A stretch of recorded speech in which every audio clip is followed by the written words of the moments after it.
Lin Chean, sumama ka na sa amin pabalik. Para hindi ka magdusa sa sakit.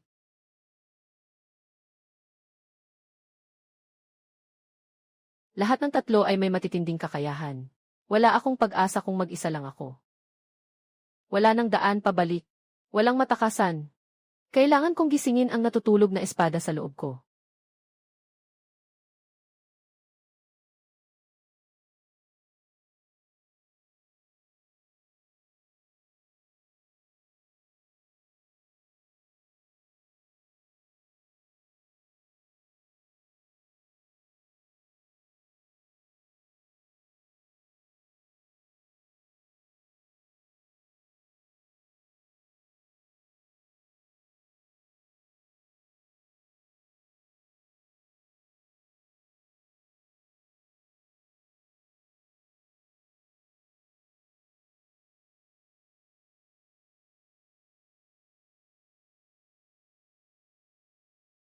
Lin Tian, sana hindi ka magpakabodong. Tulad mo, isang walang silbi, walang halaga sa mundo. Ang marumi mong dugo ay maaaring mapalitan sa katawan ng batang Panginoon. Ito ay dapat na iyong swerte. Kuya, walang silbi, magkapatid. Saktan ninyo siya ng todo. Huwag niyong gagalawin ang kapatid kong babae. Kapatid, natatakot ako, natatakot ako.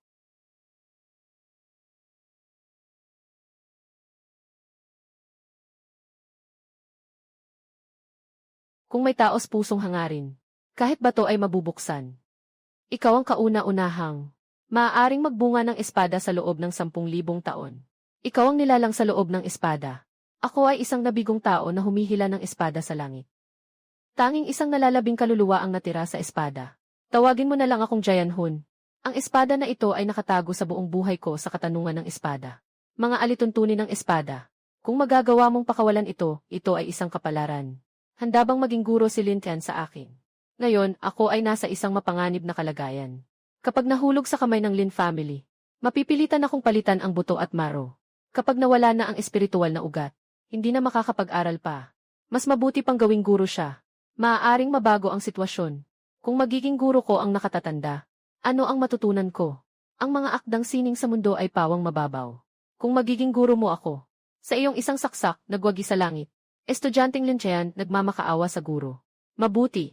Bata. Mag-focus at huminahon. Ngayon, ituturo ko sa iyo ang Heavenly Origins Word Technique. Upang matulungan kang gisingin ang Heavenly Origins Word Body, maaari kang makapasok sa estado ng innate. Sa isang hakbang lang, pumasok na ako sa kalagayan ng pagiging likas.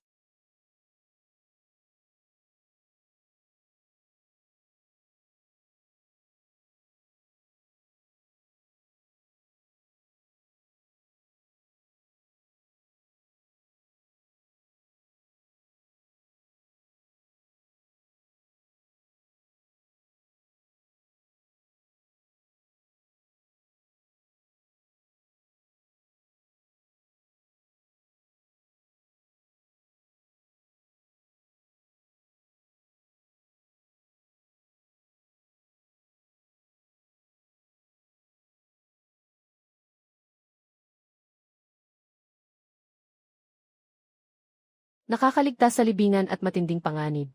Sa isang iglap, nagising ang aking espada. Dito nagsimula ang tunay kong landas. Itinuro sa akin ng guro ang Tian Yuan's Word Technique upang matulungan akong makapasok sa kalagayan ng pagiging likas. Ngunit hindi pa rin sapat upang harapin ng diretso ang Lin pamilya. Kailangan ko munang maghanda ng isang amulet pang proteksyon. Nakapagising na ako ng walang katapusang espada. Ang dakilang ilog na espada ay isang napakagandang pagpipilian. Kakaiba. Malubha ang sugat ng batang Panginoon. Ang lamig na lason ay pumasok na sa buto, mahirap na itong gamutin. Maliban na lamang kung may malapit na kamag-anak na mag-aalis ng buto at papalitan ang utak upang gumaling. Ngunit ang taong aalisan ng buto ay hindi na magkakaroon ng pagkakataon sa martial arts. Ngunit hindi na siya magkakaroon ng pagkakataon sa martial arts. Ang anak kong si Lin Yun ay nasa panganib. Sino sa inyo ang handang mag-donate ng bone marrow? Nandito ang pinuno ng pamilya. Lahat ay mga tuwirang kamag-anak ng Lin. Mga hinaharap na haligi ng pamilya. Kung mawawalan tayo ng kahit isa, ito ay isang di matitiis na sakit. Kung tanging ang pag-donate lamang ang makakapagligtas sa batang Panginoon. May isang angkop na kandidato. Si Lin Qian, anak ni Lin Yuantu. Si Lin Qian ay direktang supling ng Lin family. Tama ang kanyang dugo sa mga kinakailangan. Sira ang kanyang meridian. Isa siyang taong hindi makakapag-espelyo. Ang makapaglingkod sa Lin family ay isang malaking karangalan para sa kanya. Ang kanyang ama na si Lin Yuantu ay pumasok sa malaking disyerto 10 taon na ang nakalipas. Malamang ay patay na. Walang nagmamalasakit sa buhay ng isang walang silbi. Tamang-tama para sa paggamit ng mga bagay. Magpadala ng tao para dalhin si Lin Qian.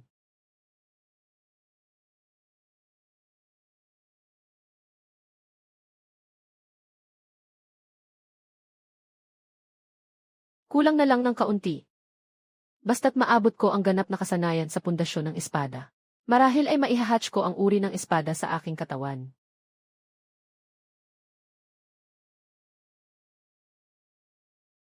Nararamdaman kong nagbabalik ang uri ng espada. Dapat ay maideklara na ito sa loob ng 2 araw.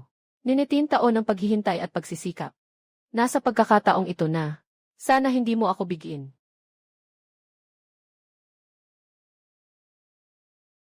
Kuya, nag-ensayo ka na ng 1 oras. Magpahinga ka muna, uminom ka ng tubig. Wala iyon, hindi pa ako pagod.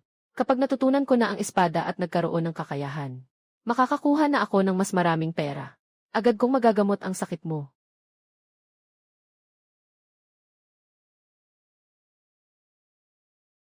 Sa mga nakaraang taon, ako ang naging pasanin mo. Anong mga sinasabi mong kalokohan? Kahit na wala tayong dugo. Mula pagkabata, tayo'y nagkasama na. Matagal nang bahagi ka na ng buhay ko. Kaya paano ka pa magiging pabigat? Hindi lang kita gustong makita na nahihirapan. At wala naman akong magagawa. Huwag ka nang mag-isip ng kung ano-ano. Mahina ang katawan mo. Huminahon ka, umuwi ka at magpahinga ng maayos. Hintayin mong mahasa ko ang espada. Kaya mong pagalingin ang sakit mo. Isara mong mabuti ang pinto ng bahay. Manatili ka sa loob, huwag lumabas. CJ.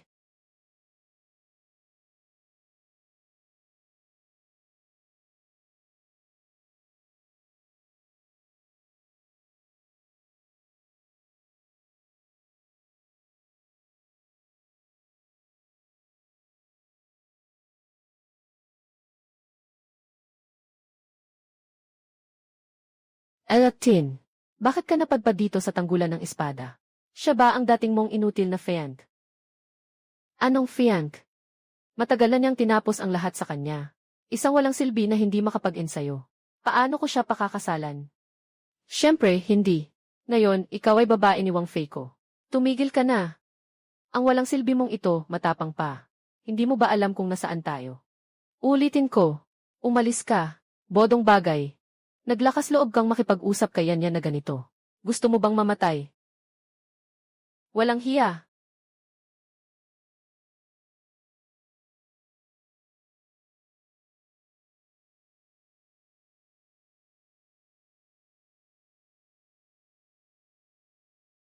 Imposible, isa lang siyang bagay na hindi makapag-ensayo. Paano niya kami kayang itaboy? Maaaring ito ay dahil sa mga restriksyon ng Dengshan sa Olo mismo. Upang maiwasan ang gulo. Tiyak na ganito nga. Isang walang silbi na tao, matututo pang umakyat sa Jianlu. Walang kaalam-alam, kapag bumaba siyang puno ng alikabo, dapat siyang turuan ng leksyon.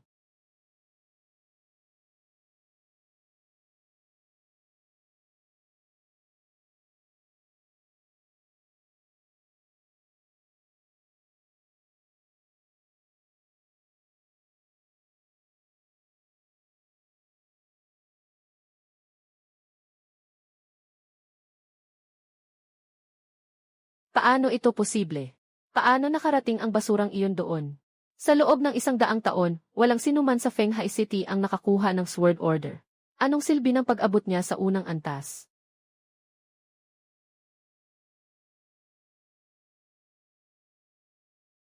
Ang mga kabataan ngayon ay lalong walang disiplina.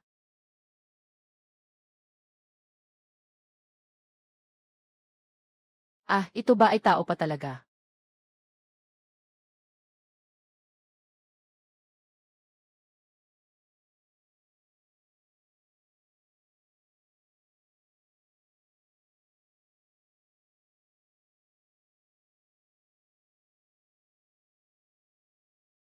Ika-6 na antas ng Sword Tower. Iyan ay isang pambihirang pangitain na lumalabas lamang sa ika-6 na antas. Kailangan munang umakyat sa ika-6 na antas upang makita ito. Ilang taon na? 100 taon nang walang sinuman ang nakapagtagumpay sa ika-5 antas. Huwag nang pag-usapan ang pagpasok sa ika-6 na antas. Sino ba talaga ang nakaakyat sa ika-6 na antas ng Tore ng Espada? Dito nakatutok ang espada. Walang humpay ang pag-atake. Ang presyon na ito ay hadlang. Ito rin ay isang pagsubok.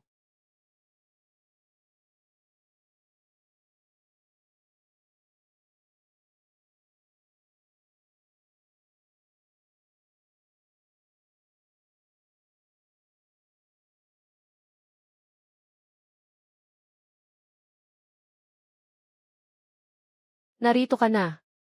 Napatunayan mo na ang iyong lakas. Kung umatras ka, magiging magaan ang lahat. Ngunit kung susulong ka, magugulo ang lahat. Walang daan sa unahan. Huwag nang magpatuloy. Umalis ka na, umalis ka na. Umalis ka na agad. Ngayon na. Mapuputol ang kanyang puso. Wala na siyang karapatang magpatuloy sa pag-aaral ng espadang paghahati ng langit. Sino ang makakapigil sa akin? Nasa ikatlong palapag na siya. Nasa ikatlong antas na siya. Totoo kaya na makakarating siya sa ika-9 na palapag.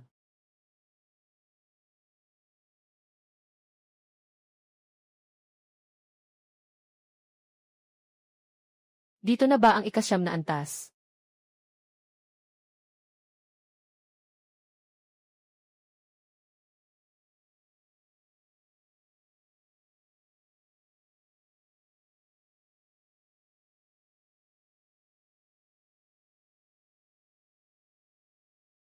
Paano ito posible? Siguradong swerte lang ito. Isang tunog ng espada, ayos lang. Kahit na pumasok sa ika-9 na antas, isa lang ang tunog ng espada. Hindi ito gaanong mahalaga.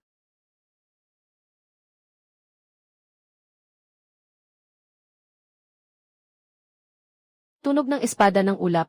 6 na tunog ng espada. Paano nangyari ito? Ang emperador ng langit at dagat ay mayroon lamang 6 na tunog, na makakapagpatawag ng 6 na tunog ng espada mula sa tore ng espada. Ang batang ito ay pumasok sa sekta ng espada. Napakalawak ng kanyang hinaharap. Ngayon ay nagkaroon tayo ng magandang ugnayan. Sa hinaharap, tiyak na makakakuha ako ng higit pang tagumpay. Bakit tinakpan ng guro ang huling 3 tunog ng espada? Ang matalas ay namumukadkad sa gubat, at ang hangin ay lulupig dito. 6 na tunog ng espada ay sapat na upang ipakita ang pagpapahalaga ng isang pundasyon ng espada. Hindi na kailangang ipakita ng sobra. Sa ngayon, baguhan pa ang iyong kakayahan. Kung sakaling magdulot ito ng hindi ka nais-nais na pansin. Kapag nalantad ang aking espada, magiging sakuna ito.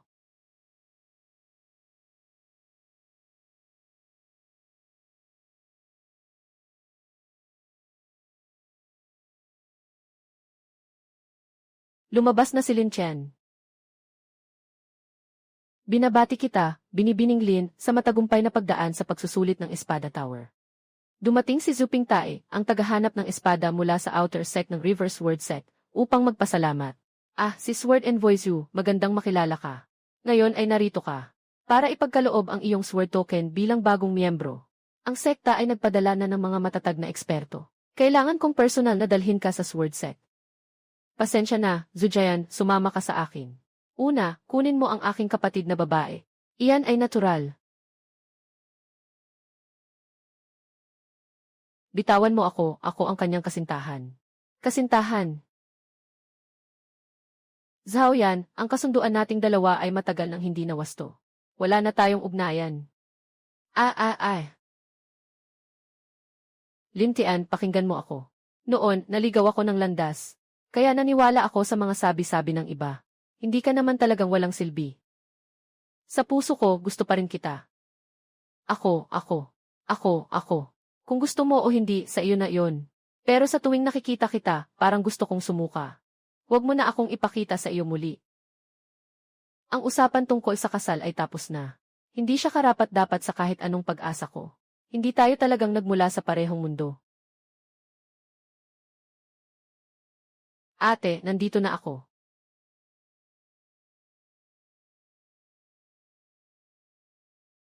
Ang pamilya Lin ay talagang napakababa. Hindi mo ako kayang talunin. Kaya't sinaktan mo ang kapatid kong babae. Si Yor ay may kapansanan, at may lamig na dumadaloy sa kanyang katawan. Hindi siya makatiis ng takot. Kapag sumiklab ang lamig, hindi ko maisip ang mangyayari. Si Yor, sana hindi ko nalaman ito ng maaga. Handa akong harapin ang mga parusa ng sekta. Dapat ko siyang isama sa Sword Tower. Walang dahilan na pinabayaan ko si Yor na lumayo sa akin. Kung may mangyari sa kapatid kong babae, tiyak na pagbabayaran ninyo ito ng dugo.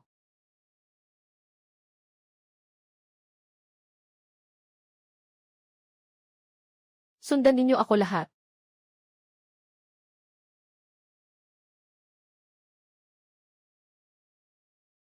Lin Tian, bakit nandito ka pa? Pagsalakay at pagpatay sa tagapamahala ng pamilya ng walang pahintulot. Hindi mapapatawad ang kasalanan. May utos na hulihin ang ikalawang matanda. Ikaw pa ang naglakas loob na sumuko. Nasaan ang kapatid kong babae?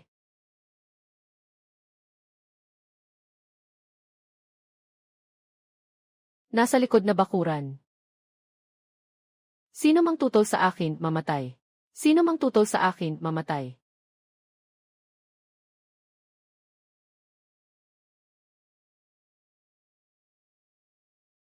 Pinalaya ni Lin Xiao ang kapatid kong babae. Kung may lakas ka, lumapit ka sa akin. Nagtuturo ka sa akin kung paano gawin ito. Lumuhod ka sa akin. Kung hindi, hindi makakayanan ng kapatid mong may sakit. Ang ilang palo. Saktan mo ang kapatid ko, papatayin kita. Sa isang walang silbi katulad mo, akala mo makakapagpatay ka sa akin. Kailangan mong makita kung makakalakad ka pa papunta sa akin. Saktan mo lang ang kanyang mga kamay at paa. Iwanan mo siyang may hininga. Kailangan ko rin ang kanyang dugo at utak para iligtas ang kuya ko. Kung gusto mong patayin ako, kailangan mong magmadali. Kung hindi, baka hindi kayanin ang kapatid mong babae. Sino mang humadlang sa akin ay mamamatay.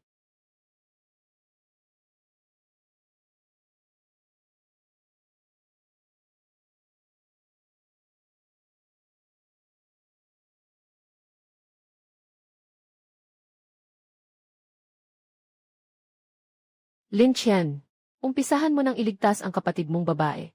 Ako na ang hahadlang sa mga taong ito. Maraming salamat, Kuya Zhu, sa kabutihang ipinakita mo ngayon. Hinding-hindi makakalimutan ni Lin Tian.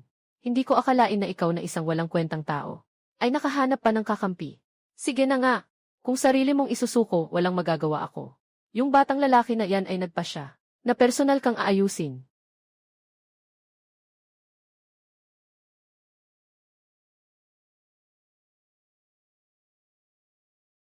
Enerhiya ng espada. Ito ay antas ng kalikasan, na maaaring gamitin ang enerhiya ng hangin. Hindi ito possible. Paano magkakaroon ng antas ng kalikasan ang isang inutil tulad mo?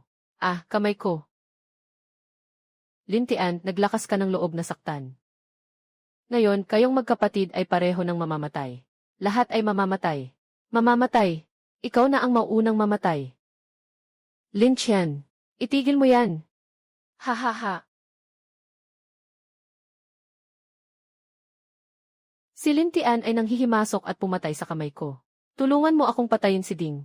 Gusto kong patayin siya. Gago. Palagi na lang siyang naglilibot at nagsasaya. Ngayon, hindi pa niya mapalayas kahit isang inutil.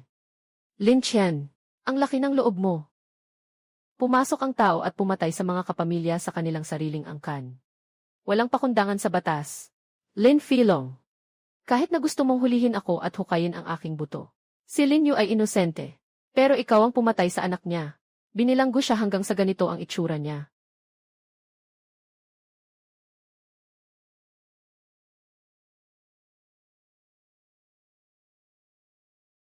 Kung sana ay pumayag ka ng maaga na ibigay ang iyong dugo at maro. Paano pa magkakaroon ng ganito karaming problema? Walang halaga ang buhay ng dalawang magkapatid niyo. Kaysa sa braso ng anak kong lalaki. Kahit mamatay pa kayo ng 100,000 beses, hindi pa rin sapat. Guro ng angkan ng Lin. Sandali lang, wag munang umatake. Sino ka? Nakapasa si Lin Qian sa pagsusulit ng Chaolu. Malapit nang maging disipulo ng aming Yamato Sword Set. Ay magiging disipulo ng aming Yamato Sword Set. Ginoong Lin, kung nais mong saktan siya, dapat mong pag-isipan ito ng mabuti. Si Lin Tian ay isang walang silbi, na hindi makapag-aral ng sining. Paano siya makakapasa sa pagsusulit ng Sword Tower? Ikaw ay puno ng kalokohan. Sa tingin ko, ikaw ay nagpapanggap na isang Sun Zhao gamit ang pangalan ng Dahe Jianzong. Talagang walang takot. Ginoong Lin. Tila desidido ka na makipag-away sa Dahe Jianzong. Ang Jianzong ay gulugod ng aming Chu country. Palaging iginagalang ni Lin. Ang iyong pagkakakilanlan ay misteryo. Hindi naman sigurado na ikaw ay kasapi ng iskolar ng espada. Kung magpapakaseryoso tayo, kahit na ikaw ay isang tagapagbantay ng espada. Ano ngayon? Si Lin Tian ay nakakuha lang ng espada orden. Hindi pa talaga naging kasapi ng sekta. Ito ay usapin ng aming pamilya Lin. Hindi rin pwedeng makialam ang lokal na tagapagsuri ng espada. Kuya Zhu, marami ka nang natulong sa akin ngayon. Kung hindi ako mamamatay, balang araw ay babayaran ko ito.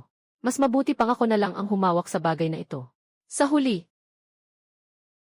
gusto mo lang talagang kunin ang aking buto para sa iyong anak. Ililigtas ang iyong anak.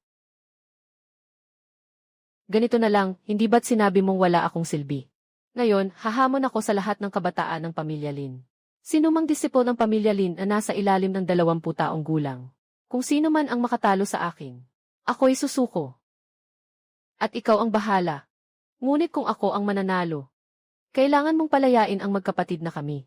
Tatay, huwag mong siya sang-ayunan. Si Lin Tian ay may isang uri ng espada na katulad ng espada ng hangin. Mas mabuting patayin na lang siya agad. Kumuha ka ng paghihiganti para sa akin. Tumahimik ka. Ang usaping ito ay may kinalaman sa dahe at sa sword set. Hindi pwedeng basta-basta. Si Lin Tian ay isang walang silbi. Huwag mag-alala, si Lin Tian ay naghanap ng sariling kapahamakan. Basta't ang mga disipulo ng Lin ay makakapanalo. Yung tinatawag na tagapaghahanap ng espada ay hindi na makikialam. Sa oras na iyon, huhukayin ang kanyang dugo at utak. Una, iligtas mo ang iyong nakatatandang kapatid. Pagkatapos, anuman ang gusto mong gawin sa kanya, susunod ako sa iyo. Ayos, hahaha. Ayos, hahaha. Dahil ikaw ang unang humiling ng laban. Susuportahan kita, ipapakita ko sa iyo na ang mga walang silbi ay mananatiling walang silbi. Lin Feng, Lin Quan, Lin Hai. Lumabas kayong tatlo. Lin Tian, ikaw na. Ang may malaking bibig, ha? Nais mo talagang hamunin ang buong henerasyon ng pamilya Lin. Wala kang karapatan, hindi mo na kailangan ng iba pang tulong. Ako, si Lin Quan, ay kayang patayin ka ng mag-isa. Sige, halika na. Mababa ang uri mong tao. Kawawang tao. Nagsimula ka ng lihim na atake. Ito ay laban ng buhay at kamatayan. Kailangan ko pa bang maghintay na matapos niyang magsalita ng maraming walang kwentang bagay bago kumilos? Kayong mga tinatawag ninyong mga henyo ng Lin pamilya. Hindi naman pala ganoon ka-espesyal. Hindi pa nga niya mateke ang isang suntok ko. Sa huli, ang tunay na sukat ay ang tama. Lin Qian, huwag kang magyabang. Fist of the Battle Beer.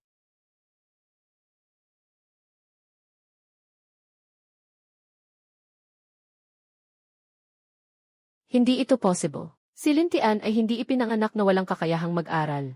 Hindi ba siya makakapag-aral? Paano siya magkakaroon ng ganitong nakakatakot na lakas ng katawan? Mag-ingat, hindi pangkaraniwan ang kakayahan ng basura niyang espada. Natuto na naman siya ng isang paraan ng pagpapalakas ng katawan. Ang lakas niya ay kasing taas ng antas ng ilusyonaryong dugo. Ngunit ang bilis niya ay isang kahinaan. Gamitin mo ang galaw ng katawan para makipag-ugnayan sa kanya.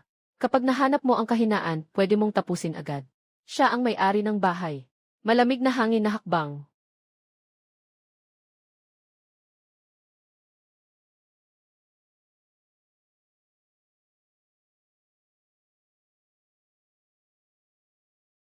Magandang pagkakataon.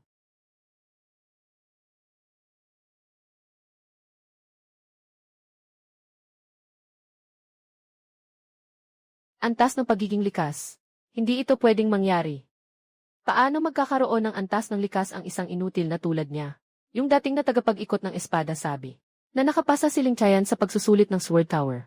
Hindi pa rin ako naniniwala. Takot akong totoo nga. Ngayon, 6 na tunog ng espada ang narinig sa lungsod. Sa tingin ninyo, baka? Hindi kaya? Imposible na. Hindi rin pwede. Ngayon, si Lin Tian ay pinilit na ng punong pamilya sa ganitong sitwasyon.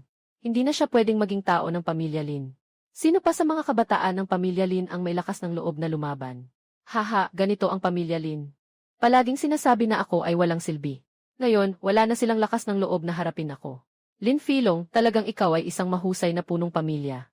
Kung ang aking ama ay nasa kapangyarihan, kahit na hindi makatalo sa mga inapo ng Lin, hindi kailanman mawawala ng lakas ng loob na humawak ng espada.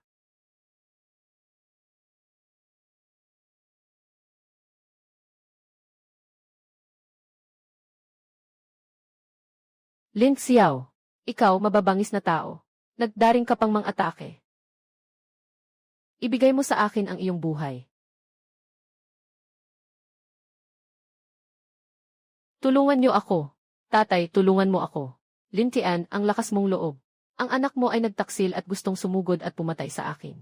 Anong hindi ko magagawa?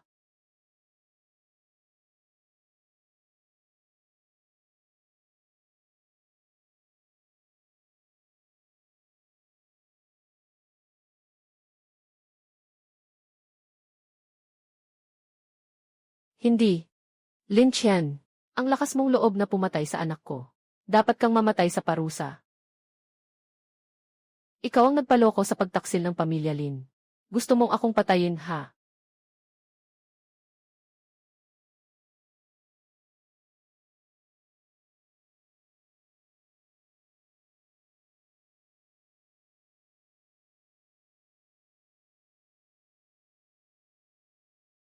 Ito ang sinaunang spear sa Taolu. Ito ang sinaunang espada sa Jandao. Ito ang sinaunang spear sa Taolu. Kaya mong makuha ang pagkilala sa pamana ng sinaunang espada. Taolin, tapos ka na ba sa gulo? Hindi lugar ang pamilya Lin para sa iyong kalayaan. Walang batas. Pumatay ng kapwa. Karapat dapat sa kamatayan. Ibigay ang sinaunang espada. Maging handa akong mag-alay ng aking dugo. Marahil dahil sa iyong ama, maaari naming iwanan ang iyong katawan na buo. Itigil mo. Sobra na ang ginawa ng pamilya Lin. Hindi lang sila nagtataksil. Nagnanakaw pa ng sinaunang espada. Wala na bang respeto sa ating dahis word set? Ienwe, pag namatay si Lin Tian, ang sinaunang espada ay magiging walang may-ari. May mga susunod na henerasyon ng mga henyo sa pamilya Lin. Kung makikipagtulungan ka, magpapasalamat ang pamilya Lin sa iyo. Ngayong araw, mamamatay ka, Lin Tian.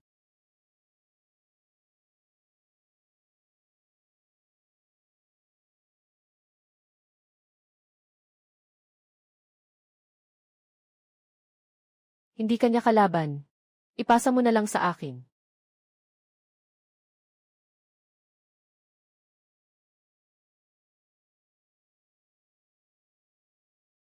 Nangahas pang atakihin ang disipulo ng sword set. Hindi kayo nag-aatubiling, pamilya Lin. Ngayon, pinapahirapan ko lang kayo ng bahagya.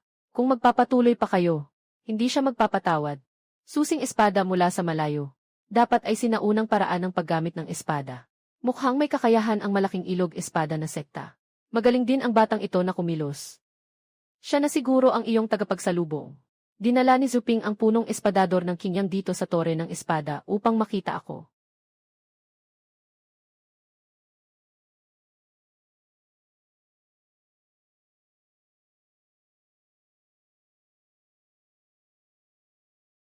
Ako po si Lintian, salamat sa inyong tulong, Ginang.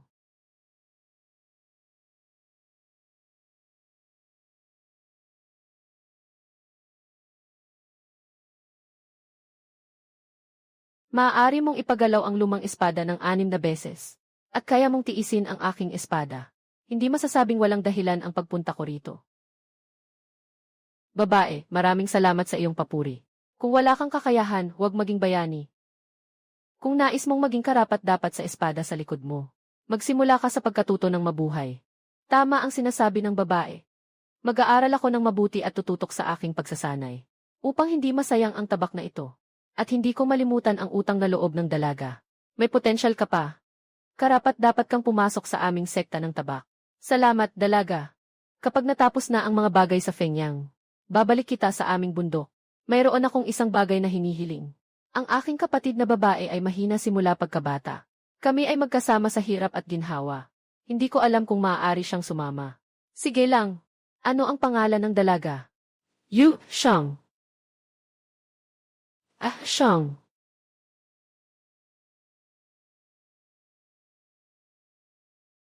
Nakakapag-ensayo na ako ngayon.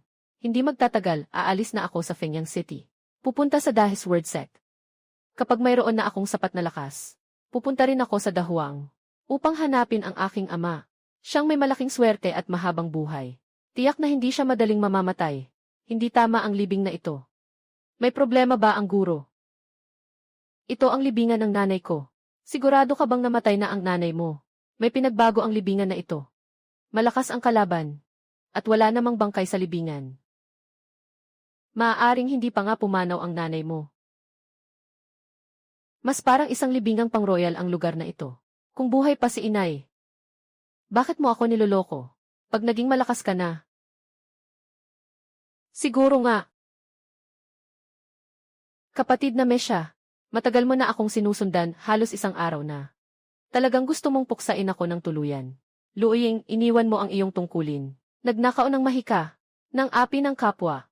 Bawat isa ay parusang kamatayan. Huliin mo siya. Dahil sa ating pagkakaibigan, maaari kitang bigyan ng mabilis na wakas.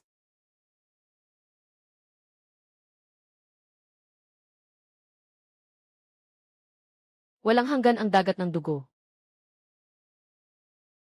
Napakadungis.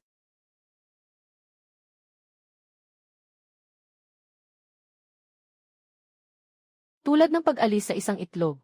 Iswe, hindi ka makakatakas.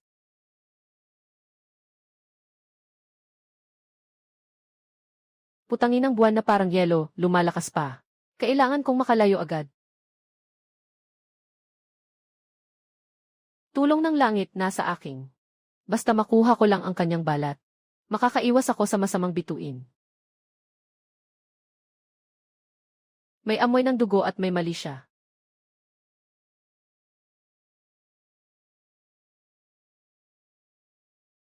Putang ina, anong nangyayari?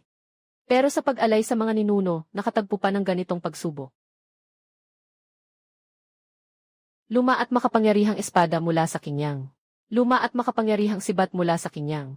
Paano posible? Mas mahina pa kaysa sa inaasahan ko. Seryoso siyang nasugatan. Samantalahin ang iyong sakit para kunin ang iyong buhay. Sumpa. Mali ang nakita. Isa siyang espadador. At mayroon pang kinyang ancient sword.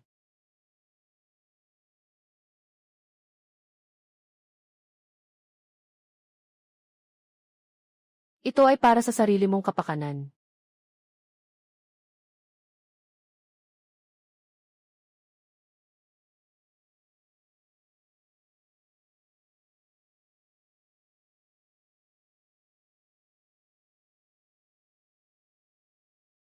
Ano ito? Ito ang Blood Soul Pearl. Isang napakasamang magic treasure ng demonyo. Maaaring linangin ang divine power ng treasure. Divine power treasure. Kadalasang ginagawa ang Blood Soul Pearl ng mga demonyo. Nang huhuthot ng buhay at dugo para umangat. Bagamat demonyo ang Blood Soul Pearl, mayroon din itong isang kakayahan. Yan ang pagpapagaling.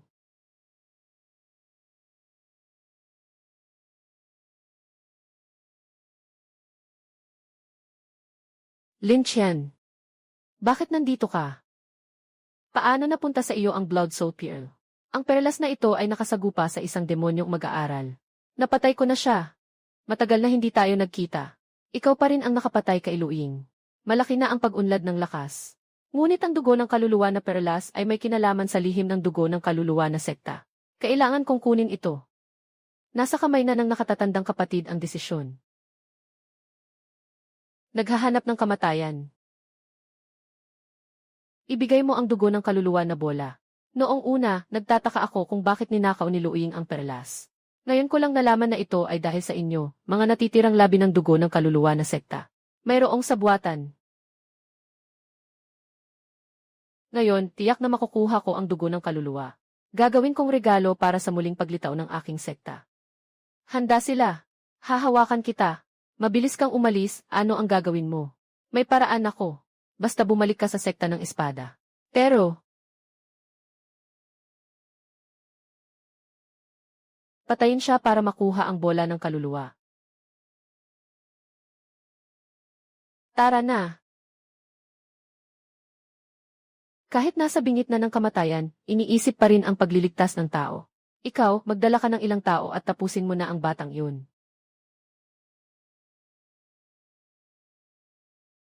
Hindi pwedeng bumalik sa bayan, baka maapektuhan ang kapatid ko. May mga tagapanguna mula sa riyong ng espiritu ng dagat. Kapag naipit na sila, walang duda, tiyak na mamamatay. Kailangan nating makahanap ng solusyon. Wala nang panahon para mag-alala sa panganib sa Valley of Illusions. Kailangan lang gamitin ang kapaligiran para makatakas. Akala niyo ba natatakot ako sa inyo? Mamatay kayo.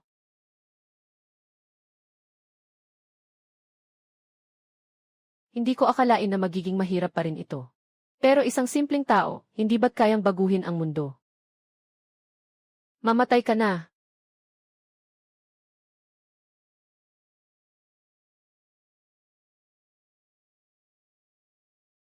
Ang lakas ay napakalakas. Napakalaki ng agwat.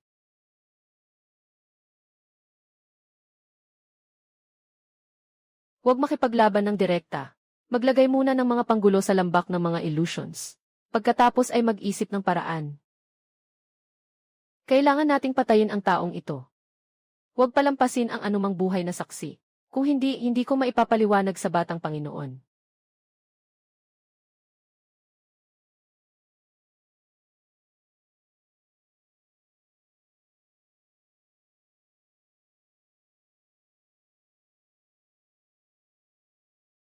Gubat ng mga ulap.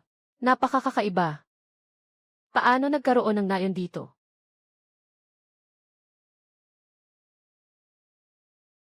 Matagal nang walang tao dito. Mga bisita, pakiusapan, pumasok kayo. May mali sa nayon na ito. Pumunta sa nayon. Nayon sa bundok. Baka hindi ito isang pugad ng mga demonyo. Nag-aalala ang bisita. Ang aming nayon ay hiwalay sa mundo. Mga simpleng tao lamang kami. Paano magiging demonyo ito? Talaga, baka ako ang nag-aalala ng labis. Bakit ka humuhuni, bisita? Talagang may problema. Gusto kong malaman kung ano ka talaga.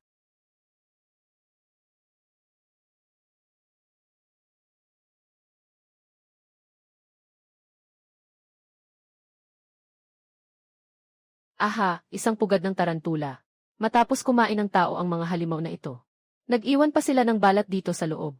Ginagamit ito para linlangin ang mga dumadaan. Para mas madali silang mahuli at makain. Isang grupo ng hayop gusto kumain. Natakot lang ako na wala kayong lakas ng ngipin.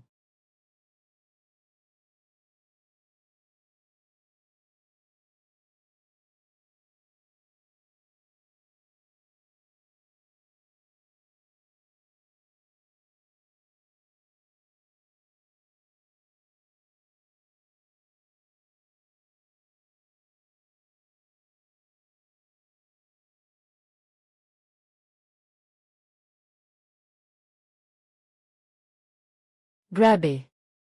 Ang hayop na ito ang hari sa pugad ng mga wolf spider.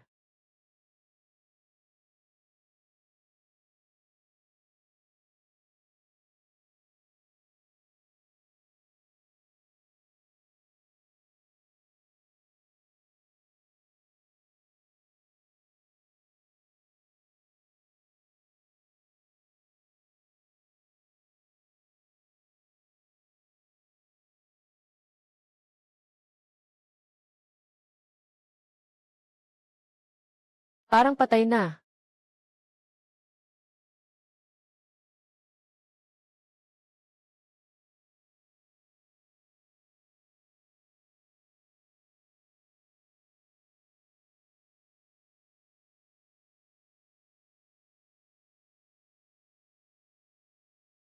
Sa laban na ito, nakarating na ang aking Heavenly Origins Word Body sa ikalawang yugto ng malaking tagumpay. At ang aking cultivation ay tumaas na rin sa kalagitnaan ng innate stage.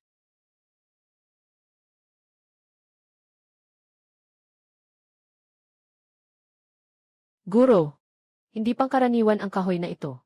Tingnan mo kung ano ito. Ito ay kahoy na nag-aalaga ng kaluluwa. Swerte mo. Ano ang kahoy na nag-aalaga ng kaluluwa? 1,000 taong puno ng huway. Naiwan ng kidlat, ang kahoy na ito ay maaaring gawing pang-ukit ng espada. Hayaan mong palakasin ang iyong diwa araw at gabi. Guro, ang bagay na ito ay kapaki-pakinabang sa iyo. Kailangan itong gawing elixir upang maging kapaki-pakinabang.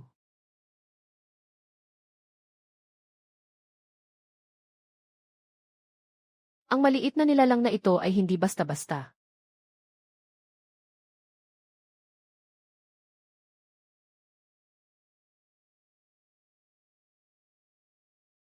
Talagang nahirapan tayong hanapin ang batang ito.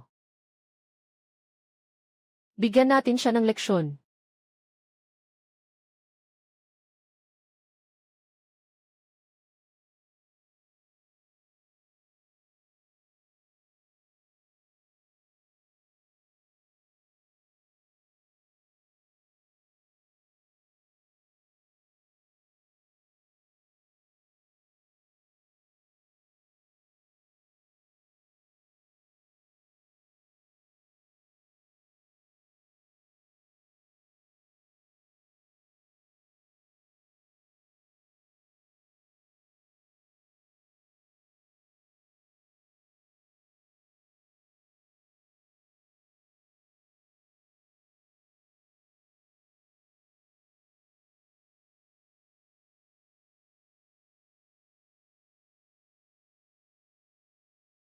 Bumalik muna tayo sa Fenyang City. Dalhin ang kapatid na babae.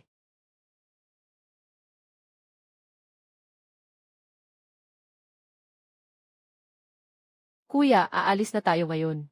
Babalik pa ba tayo sa hinaharap? Babalik tayo. Kapag gumaling ka na, hahanapin natin ang ama. Babalik tayong lahat bilang pamilya. Para magdasal para sa ina. Alainan. Ang pinakamalaking lungsod sa timog ng Los Angeles. Maraming iba't ibang lahi. Ang lakas ang nagmamay-ari. Ang pinakamalakas ang may respeto. Talagang isang lugar na puno ng dumi at kasamaan. Lynchian at iba pa. Yung tindero sa tabi mo. Tumingin ka sa nakaraan. Kailangan mong bilhin ang batong iyon. Magandang bagay iyon. Makakatulong ito sa iyo sa pagbuo ng katawan ng espada.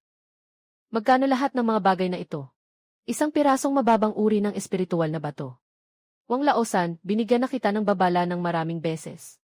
Walang nakatayo na pwesto kung walang bayad. Kunin ang lahat ng mga basurang ito. Ibigay mo sa akin ang batong iyon.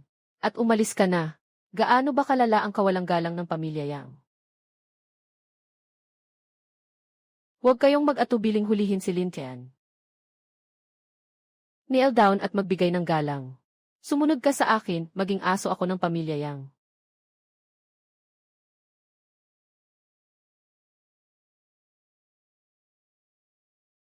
Tapos ka na. Batang, lakas mo bang saktan ang aming prinsipe? Siguradong mamamatay ka na. Hindi pa payag ang Yang family na makalabas ka ng buhay. Hintayin mo na, ang nangyari ay dahil sa kanila. Kahit pagaano pa siya kakilala, hindi ako matatakot.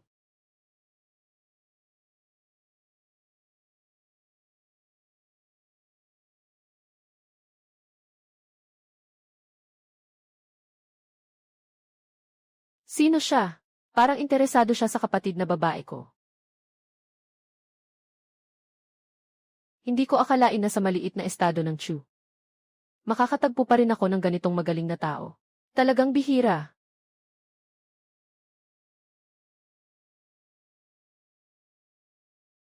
Paggalang sa inyong huling hari. Yung batang babae na pumasok sa lungsod kanina, magpadala ka ng tao na bantayan. Huwag magpapakita. At lalong huwag siyang masaktan. Pagkatapos kong matapos ang aking gawain, babalik ako. Kung may mangyari sa kanya, kayo ang tatanungin. Sundin ang utos ng aming Panginoon. Ang itim na bato na binili mo ay ginto. Isang bihirang materyal para sa paglikha ng kagamitan. Ang ikatlong yugto ng espada ay nangangailangan ng pagproseso ng ginto. Upang mapalakas ang tibay ng katawan, ang ginto ay malambot, mataas ang kakayahang mabago. Pinakamainam para sa paunang pagsipsip.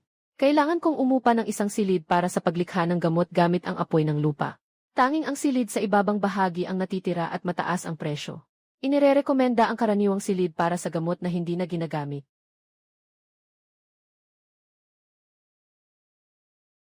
Guro, ito bang kaldero ay para sa paggawa ng gamot? Ang kalderong ito ay karaniwan lamang. Bihira at kakaiba. Guro, ano ang dapat kong gawin para maiproseso at maabsorb ang piraso ng Jengjin? Ituturo ko sa iyo kung paano gumawa ng espiritu ng katawan. Kumuha ng mga gamot at ilagay sa kaldero. Gamitin ang apoy ng lupa para iproseso. Ang pagkontrol sa init ay ang susi.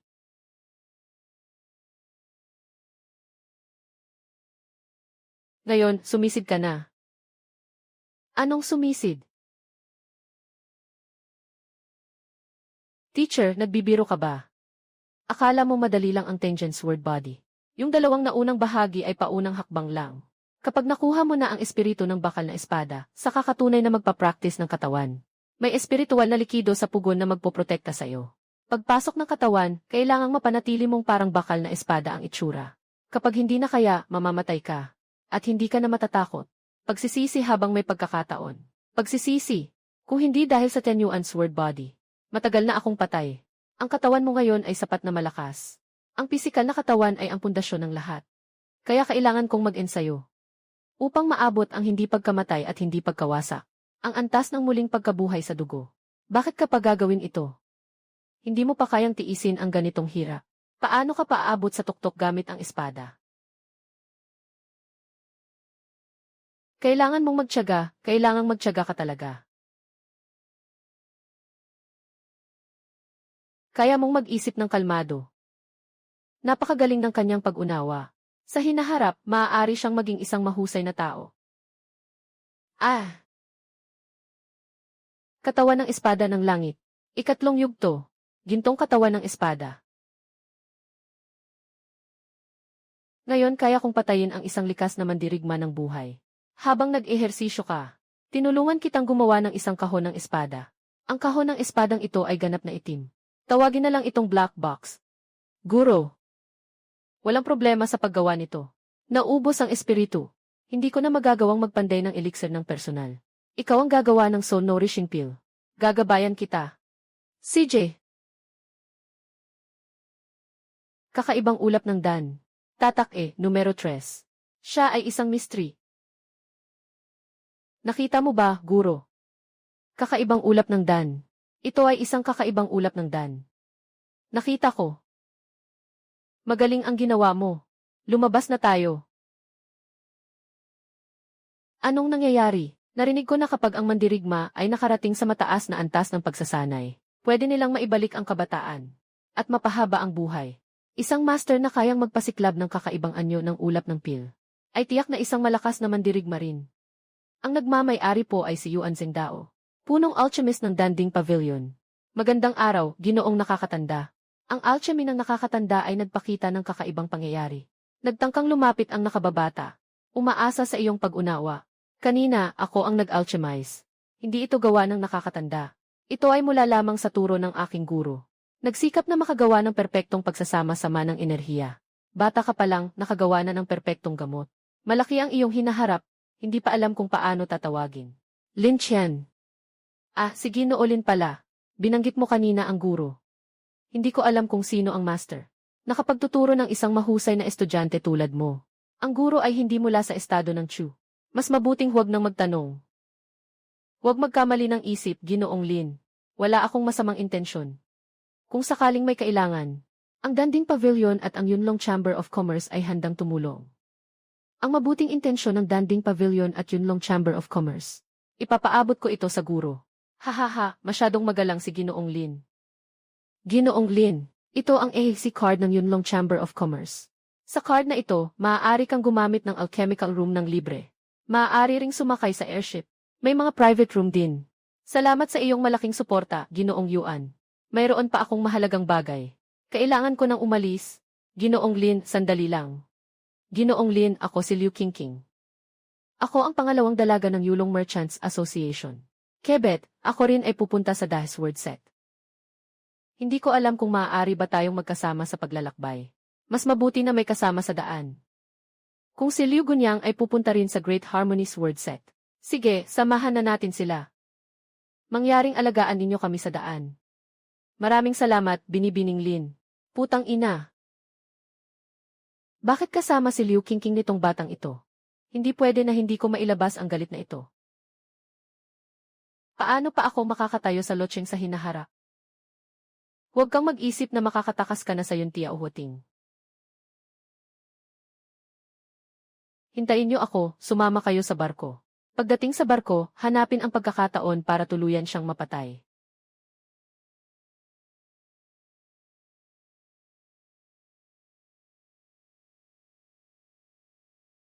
Anong nangyari kay Ginoong Lin? Wala naman.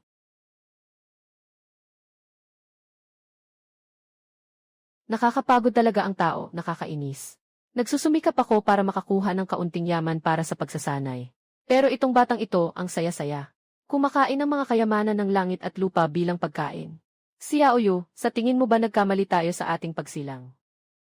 Hey, mahusay ang iyong mata, kaibigan. Ang suot ko, hindi ito nakikita ng karaniwang tao. Magpakilala tayo ng maayos. Ako si Chen Qingdi. King, mula sa salitang asul. Diwang emperador. Sabi ng matanda kong ama na masyadong mapili ang pangalan na ito. Natatakot siyang mapahamak ako. Kailangan pa ngang isuot ko ang mga mahahalagang talisman na ito para protektahan ang kapalaran ko. Paano po kayo tatawagin, sir? Ito po ang nakababatang kapatid kong si Lin Yu. Si Big Brother Lin pala. Big Brother Lin, kanina mong sinabi tungkol sa muling pagkabata. Malayo pa pala ang narating natin. Mga bagay na ito ay pilit na ipinapasok ng matandang lalaki sa bahay namin. Sobrang nakakainis na. Kahit kumain lang, nainis na. Kung gusto mo, bibigyan kita ng isang pabor. Hindi na kailangan ang bagay na iyon. Kuya Cheng Xiao, ingatan mo ng mabuti. Ang pangalan mo ay parang tumong haliw. Tiyak na hindi pangkaraniwan ang pinagmulan nito. Ano man ang pangalan, wala itong silbi. Isa lang akong masarap kumain na tao. Kapatid Lin, saan kayo pupunta? Pupunta kami sa Eugene City para sumali sa Dahis Word Set. Talagang napaka-coincidental naman. Pupunta rin ako sa Dahis Word Set. Sabi ng matanda, masyado akong mainit ang ulo. Kailangan mo akong dalhin para sanain ang aking espada. Mula ngayon, tayo na ay magkakapatid sa parehong guro. Kapatid Lin, sana madalas mo akong dalhin sa paligid. Madali akong maligaw. Walang problema kung tayo ay magkakapatid. Dapat tayong magtulungan. Dapat nang bumalik ang binata sa kanyang silid. Kung patuloy kang maglalakad ng walang direksyon, hindi ko talaga maipaliwanag sa pamilya ko. Naiintindihan ko. Big Brother Lin. Big Brother Lin. Masyadong magmamadali ang tagapamahala. Umalis na ako muna. Pagdating natin sa Eugene City, magkakasama tayong uminom at mag-enjoy. Ginoong Liu, mauuna ka na rin magpahinga. Mag-ingat ka. Maliit.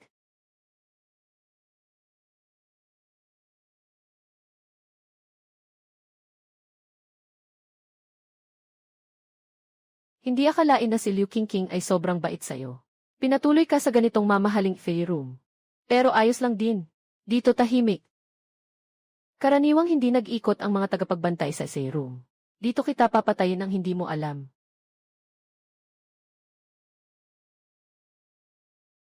Pumikit ka. Naghahanap ng kamatayan.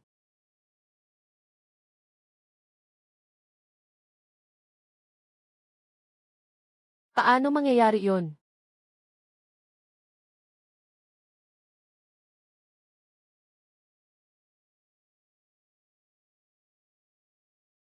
Lin Qian, tinatakbuhan lang kita kanina. Hahaha, ang alitan natin ay. Sa huli ay dahil lang sa galit. Humihingi ako ng tawad at umamin sa aking pagkakamali. Makipagkamay at magkasundo. Ano sa tingin mo?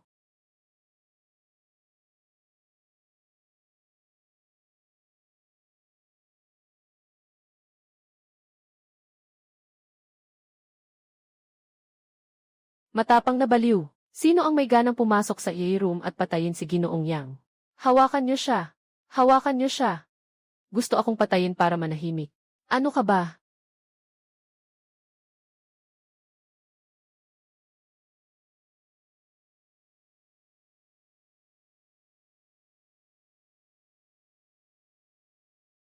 Maging kalmado ka, Ginoong Lin.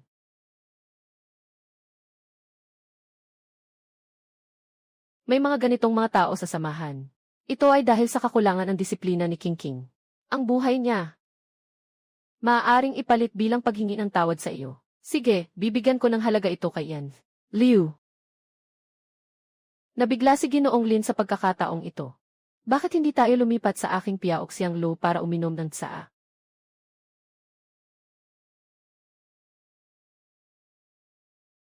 Ginoo Lin.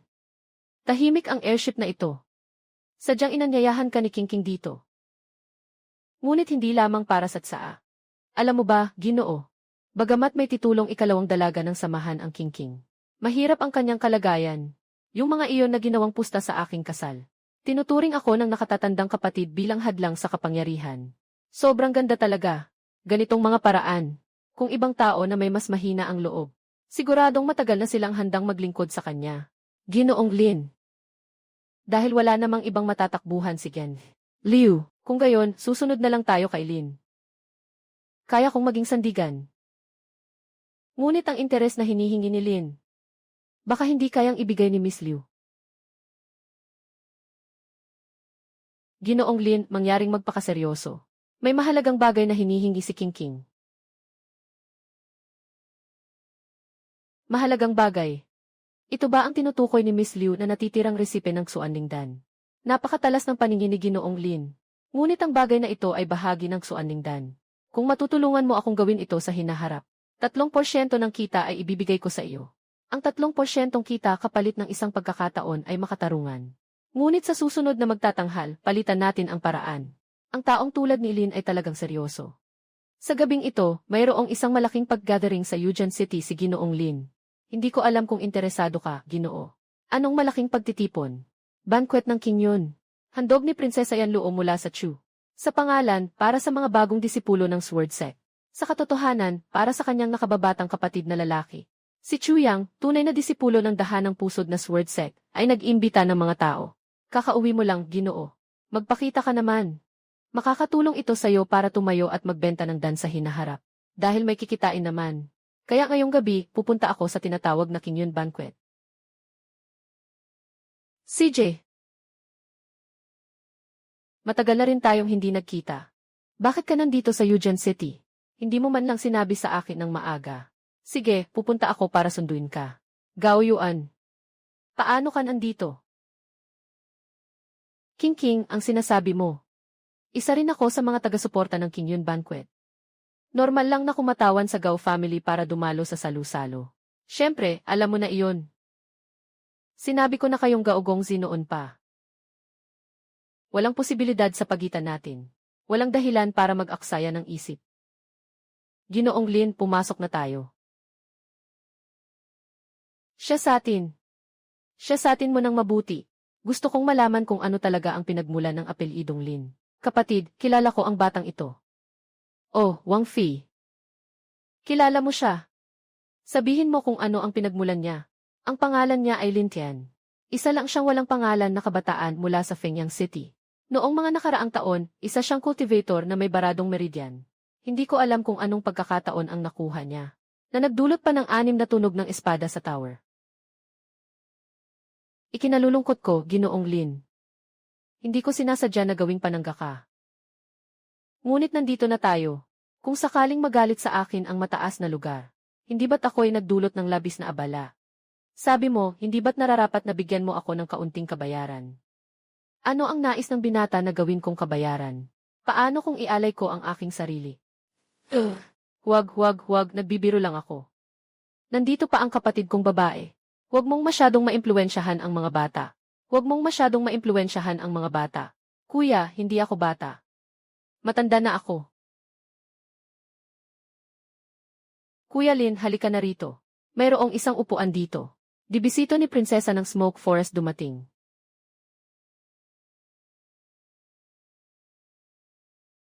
Kayo ay mga kabataang magigiting mula sa Chu. Matapos makuha ang Sword Token. Sa lalong madaling panahon ay sasali na kayo sa Great River Sword Sect. Ang inyong kinabukasan ay walang hangganan. Ngunit nais kong ipaalala sa inyo. Kahit saan man kayo mapadpad sa hinaharap, huwag kayong maging taga-Chu. Matutong magkaroon ng kasanayan. Huwag kalimutang maglingkod sa bayan. Hindi kami mabibigo sa mga inaasahan ng prinsesa. Narinig na ba ninyo na may isang kahanga-hangang henyo mula sa Fengyang City na kayang ipagpagpag ang ancient sword ng 6 na beses? Nakinilala bilang isang tao na maaring makipagsabayan sa mga disipulo. Ang bantog na henyo na sinasabi ni Ginoong Gao. Hindi ko alam kung aling kilalang angkan ang anak ng pamilya.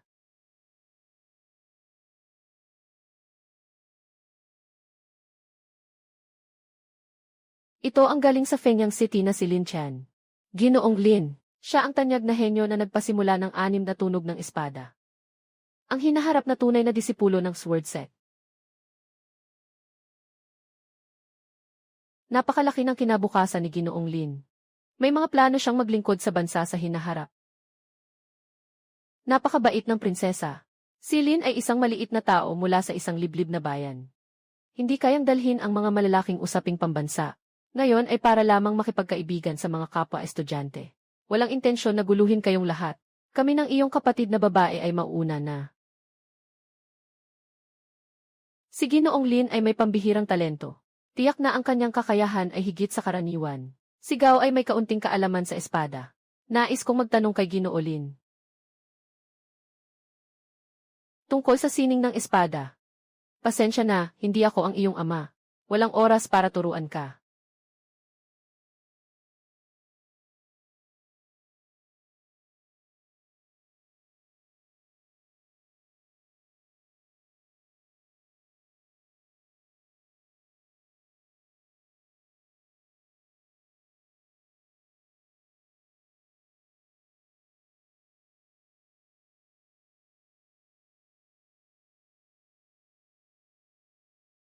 Sa harap ng prinsesa, Ginoo Lin.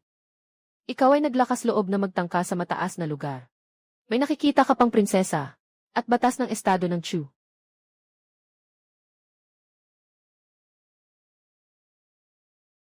Marahil ay nakainom ng marami si Ginoong Lin, prinsesa. Kaya't sandaling nawalan ng asal. Huwag sanang magalit ang prinsesa. Hindi ito nasa aking kapangyarihan. Prinsesa, umalis na. Kapatid Chen, pakisuyong bantayan ang aking kapatid na babae. Huwag mag-alala, Kuya Lin. Nandito ako ngayon. Walang sinuman ang daring nagalawin ang isang buhok ni Ate Yu. Hindi niyo lang ba gustong dumaan sa akin? Para magpasikat sa inyong amo at humingi ng papuri. Sige, bibigyan ko kayo ng pagkakataong ito ngayon. Kung ayaw matakot sa kamatayan, sige, sumugod na kayo. Basta makakatanggap lang ako ng isang espada, panalo ka na. Lin Qian, sobra kang arogante. Gusto kong makita kung ano ang sinasabi mong tinagurian mong anak ng langit. Gaano ba talaga kalakas ang kakayahan?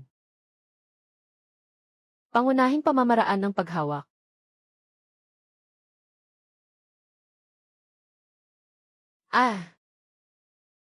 Anyway, ganyan lang. Hindi ba't gusto ninyong gamitin ako para makilala ang County Lord? Sino pa ang gustong sumubok? Lahat ay kayang tanggapin ni Lin. Sige, subukan ninyo. Isang grupo ng mga lokal na manok at aso. Ang yabang ng batang ito. Nangahas na saktan ang pamilya ng Yang. Mukhang magiging masaya ito. Ikaw ba si Lin Qian? Ako nga. Ang kapatid kong si Yang Yu ang pinatay mo. Lumuhod ka at tapusin mo na ito. Maaari kitang iwanan na buo ang katawan. Ang prinsesa ay may kasalanan. Dapat ko siyang patayin. Ang pumatay ay dapat magbayad ng buhay. Ito ay makatarungan. Salamat, prinsesa. Tiyak na aalalahanin ng pamilya iyang ang kabutihan ng prinsesa. Narinig mo rin, Lin Qian.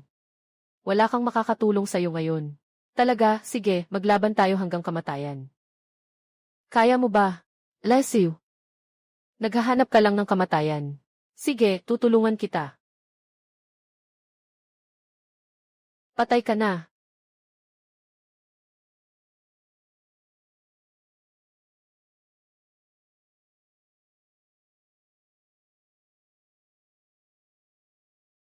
Mamatay ka na. Ang pamamaraan ng purong yang na enerhiya ay may kaugnayan sa makamandag na ahas.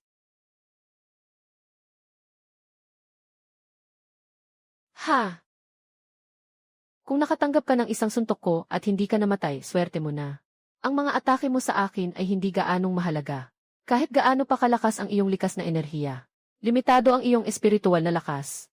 Kapag naubos na ang iyong enerhiya, susunod, papatayin kita. Parang pinipisa ang isang langgam. Sayang at wala kang pagkakataon na gawin ito.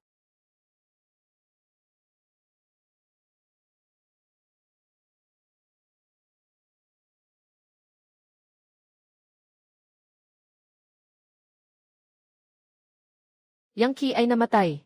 Paano ito posible? Ang mga likas na kakayahan ay lumalaban sa Spirit Sea Realm. Si Lin Qian ba ay talagang isang napakabihirang henyo sa loob ng 10,000 taon? Hindi tama. Ang kanyang lakas ay hindi maaaring maging. Ang kalaban ni Yang Qi ay ang espada. Ang sinaunang espada sa tore ng espada. Nakamit niya ang pagkilala ng sinaunang espada. Nakakainis, umaasa lang siya sa kapangyarihan ng artepakto. Hindi ito makatarungan. Talagang pandaraya ito. Nanalo siya gamit ang ganitong maruming paraan. Sobrang hindi patas. Pakiusap, hatulan siya sa kanyang pagpatay sa harap ng publiko. Bakit naglakas loob si Lin Qian na gawin ito sa harap ng prinsesa? Sa Qingyan Banquet, nagpatay siya sa harap ng lahat. Nilabag niya ang batas ng estado ng Chu. Mga tao, hulihin siya.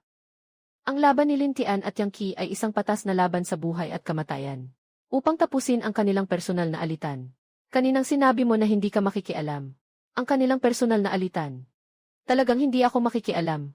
Pero ang pagpatay ni Lin Qian ng publiko ay paglabag sa batas ng bansa. Ito ay isang tiyak na katotohanan. Bagamat ang Yujian City ay nasa ilalim ng Sword Set. Ito ay nananatiling teritoryo ng Chu. Hindi ito isang lugar na labas sa batas. Noong una, nang sinubukan ni Yang Qi na patayin ang aking kapatid, hindi sinasabi ng prinsesa ang batas ng bansa. Sa halip ay tahimik na pinapayagan siyang kumilos. Ngayon nanalo ang kapatid ko. Kayo ay dapat parusahan siya. Ito ay talagang paggamit ng kapangyarihan para sa sariling interes. Hindi makatarungan. Ano ang alam ng isang simpleng dalaga tungkol sa batas ng bansa at mga patakaran? Narito siya, puno ng mga walang kabuluhang salita. Dalhin din siya kasama niya. Sino ang may lakas ng loob na humawak sa kanya? Napakalakas ng loob na umatake sa Royal Guard. Ito ay parang pagsasabwatan. Malubhang paglabag. Huliin siya. Tama na kayo. Ang ingay nyo. Ang maliit na batang ito ay parang pamilyar. Saan ka nanggaling, batang paslit? Dito ka rin may sasabihin. Umalis ka na dyan. Ang Royal Guard ay hinuhuli ang mamamatay tao. At ikaw pa ang nakikialam. Mag-ingat ka, baka pati ikaw masama. Si Lintian at ang kanyang kapatid ay mga kaibigan ko. Sino ang may lakas na galawin sila? Iyan ay makakalaban si Chen Qingdi. Makakalaban ka. Ano ka ba para sa akin? Naglalakas loob ka pang magyabang sa Qingyun Banquet. Walang kaalam-alam.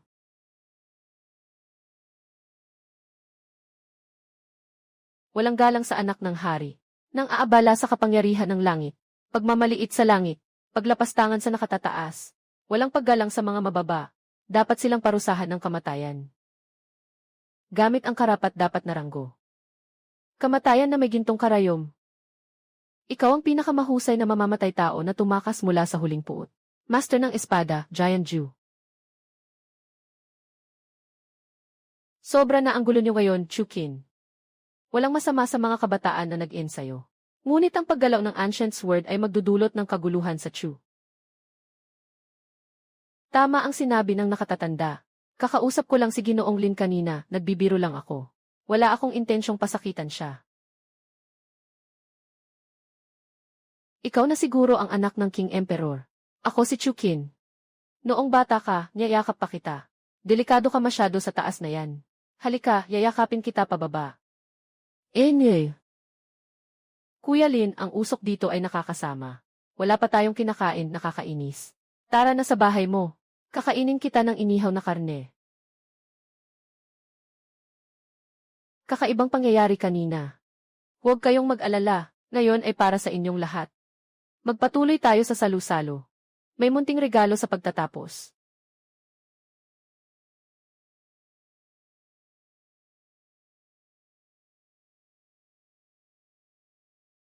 Jianlan, nandito ako sa utos ng guro upang dalhin ang prinsipe.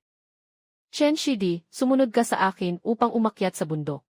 Easy, akala ko pa ay makakapanood ng kasiyahan. Hindi ko inasahan na darating ka ng ganito kabilis. Sige na, tigilan mo na yan.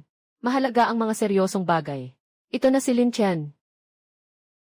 Ako ito, hindi ko alam kung ano ang nais mong iparating, Senior Sister. Dahil hindi pa bumabalik si Senior Sister Yu. Naantala ang pagkuha sa iyo. Sama-sama tayong umakyat sa bundok ngayon.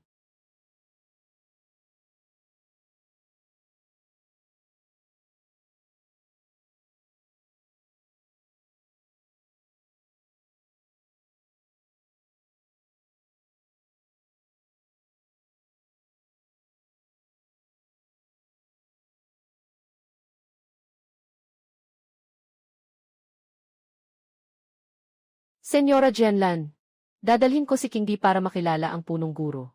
Si Lin Kuan ang magdadala sa iyo sa loob. Lin Chen. Ingatan mo ang iyong sarili. Walang anuman, magpakatatag ka. Magpaalam na tayo dito. Hanggang sa muli. Lin, pakiusap, si Zhao ang magdadala sa iyo. Ikaw si Lin Chen. Ako nga, mabuti naman, magpapakilala ako. Ang pangalan ko ay Chuyang. Ang prinsesa ay kapatid ko. Pinahiya mo siya. Kailangan nang ayusin ang utang na ito. Ikaw na lang ang lumuhod at umamin sa pagkakamali. O ako ang magpapaluhod sa iyo. Paano kung hindi ako lumuhod? Ha ha ha. Dahil hindi mo alam ang iyong lugar. Kailangan kong gawin ito sa aking sariling kamay. Chuyang.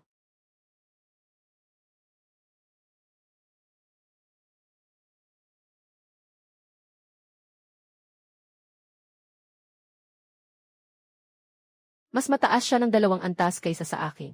Hindi ako kalaban niya. Akala ko may kakayahan ka. Pero hindi pala. Hindi kanya kalaban. Guro, sabi niyo hindi pwedeng basta-basta makialam. Ngayon, hindi na pwedeng maghintay pa. Ibigay mo na sa akin ang kontrol sa katawan. Tigil, paano ka nandito? Ay, ginagamit ang malakas sa mahina. Ganito na ba kabagsak ang mga tao sa pamilya Chu? Ito ay isang personal na alitan sa pagitan namin. Mas mabuti pang huwag ka nang makialam. Ikaw, isang cultivator sa Xuanling Realm. Nang aapi ng mas batang cultivator sa Ningqi Realm. May mukha ka pang magsalita tungkol sa personal na alitan. Ano ang gusto mong gawin? 3 taon. Anong 3 taon mula ngayon? Makakaharap mo siya dito sa isang laban. Magpa siya ng buhay at kamatayan. Sa loob ng 3 taon, hindi mo siya maaaring galawin. Kung papayag ka, ngayon papayagan kitang umalis. Kung hindi ka papayag, subukan mo. CJ. Pagkatapos ng 3 taon, kukunin ko ang kanyang buhay. Pahalagahan mo ng husto ang huling 3 taon mo.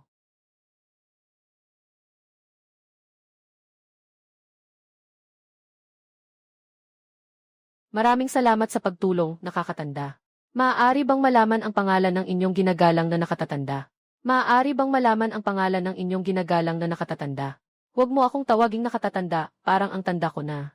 Tawagin mo na lang akong Kuya Zong. Lintian, may dahilan kung bakit ko ikaw pinoprotektahan. Ano ang dahilan na iyon? Gusto kitang gawing aking tagapagtanggol ng espada. Tagapagtanggol ng espada, baguhan pa lang ako. Mababa ang antas ng pagsasanay. Anong karangalan at kakayahan? Maaari mong sanayin ang iyong isipan sa espada. 1 sa milyon. Maglalakbay ako ng malayo. Mapanganib ang paglalakbay na ito. Narito ang token para sa iyo. Maging tagapangalaga ng aking espada. Ingatan mo ang aking buhay na espada. Napakamahal nito. Kailangan ko lang na manalo ka laban kay Chuyang sa loob ng 3 taon. Walang mali sa pagpili ko sa iyo. Kung matalo ka, isipin mo na lang na itinapon ko ito. Kapatid Zong, ang iyong kabutihan ay hindi ko malilimutan. Kasunduan sa loob ng 3 taon. Tiyak na hindi kita bibigin. Makakaya mo bang mabuhay? Nasa kakayahan mo na yan.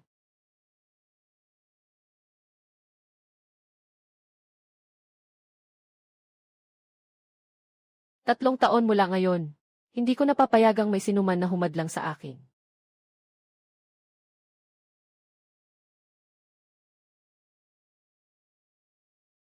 Kuya.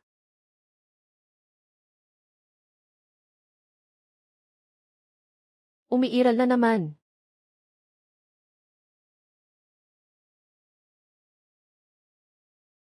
Guro, anong gagawin natin? Hindi pa natatanggal ang ugat ng malamig na lason. Ang pagpigil ay pansamantala lamang.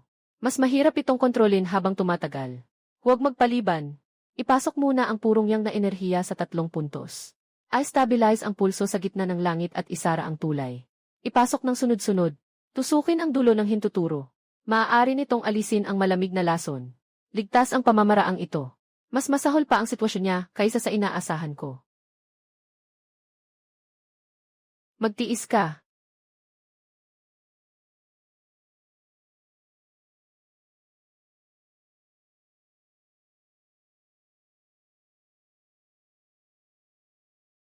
Hindi ako masakit. Isang sabay na lakas. Nawala na ang lamig na lason. Kuya, medyo pagod ako. Gusto kong matulog ng kaunti. Matulog ka na kapag nagising ka. Gagawan kita ng masarap na pagkain. Itong tanga. Laging matigas ang ulo. Si Kuya Yu, tiyak na gagawin kang maayos.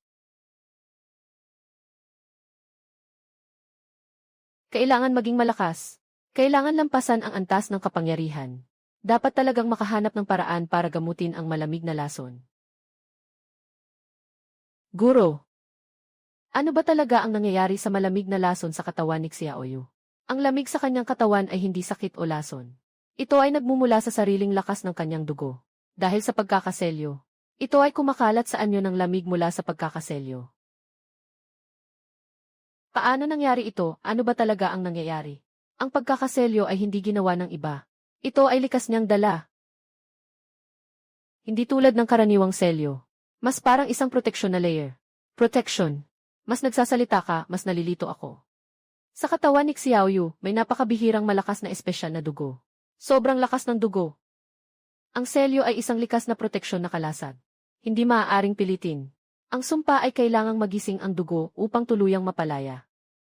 Ang sumpa ay nakasarado, walang lihim na paraan. Hindi ko rin matukoy ang tiyak na uri. Ang dugo ay kabilang sa napakailalim na inalinya. Pagkatapos mong mapabuti ang Diyos ang kapangyarihan, ipapasa ko sa iyo ang lihim na paraan upang pasiglahin at pag-igihin ang purong Yuan Zhenyuan. Maari mong pansamantalang mapigilan ang lamig na lason. Ituturo ko sa iyo ang paglikha ng mga simbolo para mapanatili siyang ligtas sa loob ng 1 taon. Kailangan mong magpakatatag at mag-aral. Pagyamanin ang tunay na enerhiya. Susundin ko ang lahat ng utos ng guro. Guro, si Xiaoyuzi ay pawis na pawis. Pinipigilan ang sakit.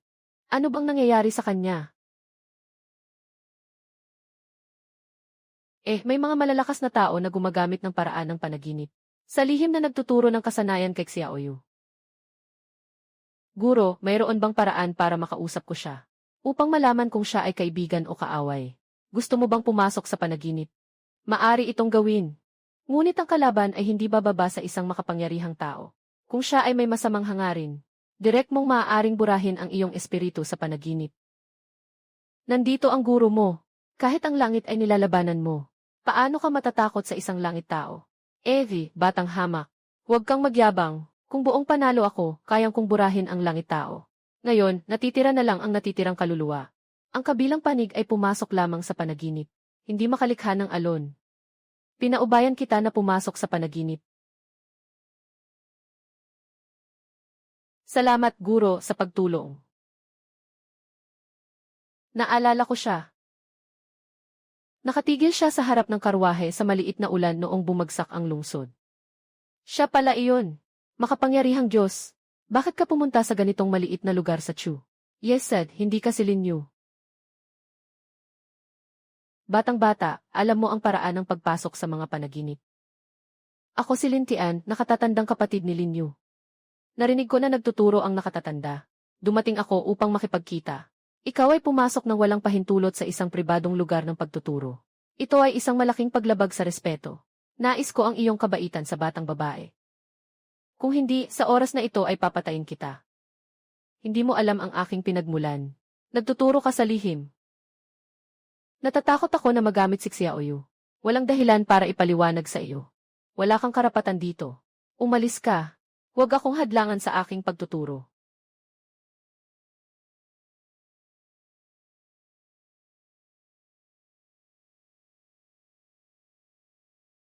Ang presensyang ito.